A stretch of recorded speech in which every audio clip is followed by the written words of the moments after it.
Well, it is a beautiful day in Portland, and I am at the International Rose Test Gardens, and I'm here with Rich Baer because we have just finished a really fun event. Let's talk a little bit about what that was, first of all. Well, today we had the event. It's called Portland's Best Rose, and on this day we have a number of the public join us to pick what they think is the best rose in the garden today. And it really is. It was a lot of fun, first of all, but it really is a celebration. It's a big celebration for the Rose Society, isn't it? Well, we think so. It's one of the major events that we do. We just came off our major rose show, which is the biggest in the country, and then we have this event, which is an international event, basically. And there's a lot of volunteers here, isn't there?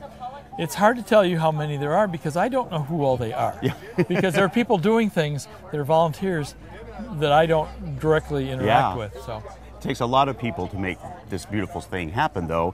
And so today, the Portland's Best Rose this year, that was picked by a lot of these people here today. We all went through the things. We picked by all of them. Yeah, so what is the name of that one? It's a golden yellow flower bundle called Sparkle and Shine. Really beautiful. It was introduced 2 years ago, and it's from Weeks Roses, and you can purchase it if you like. It's available at most of the local outlets that sell roses.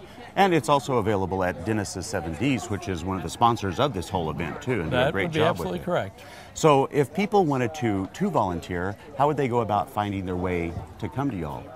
Well, when you're talking about volunteering, most of the volunteers that we're dealing with here are volunteers for the Rose Garden. They would have to come through the Rose Garden channel. For the Rose Society, our volunteers are just members of the Rose Society, and anybody is welcome to join the Rose Society. It's $15 a year, very small dues. And we do lots of events, and we like lots of people to be involved. You don't have to be a big rose grower.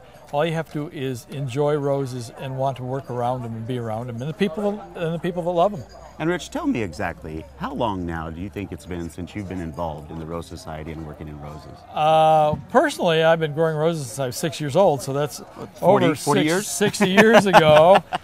With the Rose Society, I joined it in 1979, so I guess that is about 33 years.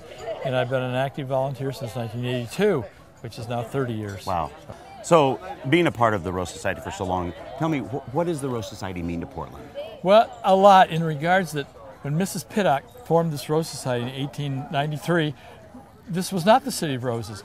And through her efforts, she made the Rose Society, which is now 126 years old. Wow. And in early digits of the century, we sponsored some big events. We caused lots of roses to be planted, and it became known as the Rose City. Yeah. And ever since then, we have been responsible for promoting people's love of roses in the city, to plant roses, to nurture roses, and keep Portland the city of roses that it is. And you've done a superb job at this place up here, and there's roses. You drive on the highways here and you see them, they're blooming all over right now. So if you're interested in purchasing one of these beautiful roses, you can certainly go to Dennis's 7Ds and pick them up, or any of the garden centers that may be carrying them. You know, it's always fun being here with this event with you all and talking with you, Rich. Thank you so much for spending some time with us today. I am really happy to have you here, and we just want to spread the word about roses. People think they're hard to grow. They really are not, but they've got a bad reputation, which they shouldn't have. Try them, you'll like them. And we're here to change all that. Thank you so much. Thank you.